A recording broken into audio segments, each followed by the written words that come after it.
Breaking news. It's easy to see why Putin hasn't gotten over his fears. The possibility of another armed uprising in Russia means that Vladimir Putin may strengthen Russia's internal security forces.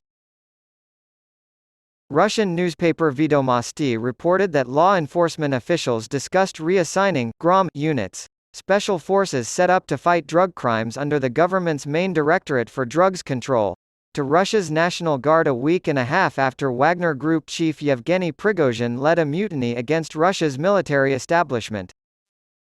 The National Guard, or Rogvardia, is an independent organization that answers only to Vladimir Putin. Its responsibilities include enforcing laws and safeguarding government buildings. On June 26, 2 days after the rebellion, Putin met with law enforcement officials to discuss sending GROM units to Rogvardia.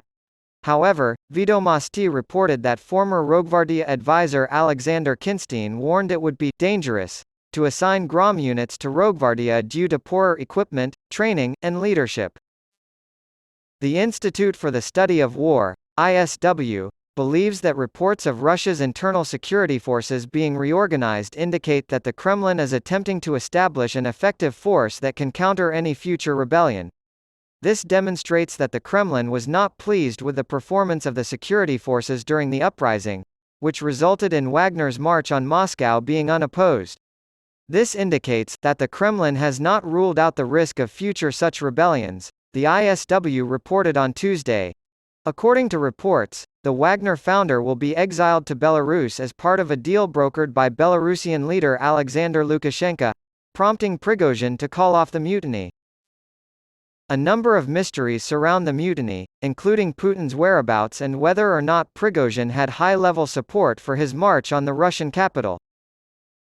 It has been reported that Putin's plane took off from Moscow and disabled its transponder as it descended toward Tver. The Borisovsky-Kotylovo airbase is the closest to Putin's Valdai estate, so this could be an indication that the plane was headed there. Ilya Ponomarev, an exiled Russian opposition politician whose Congress of People's Deputies seeks the downfall of the Putin regime, told Newsweek that he thought Putin was aware of Prigozhin's plans and was using them for his benefit.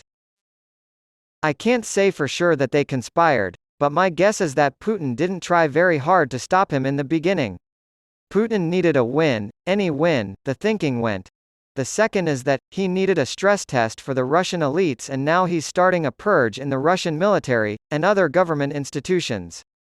Putin had traded tactical advantages for strategic costs with the rebellion," he said, and certain people were scared and it was very visible. "Strategically, I do believe he is strengthened because, in the eyes of ordinary Russians, he is seen as the person who scored victory.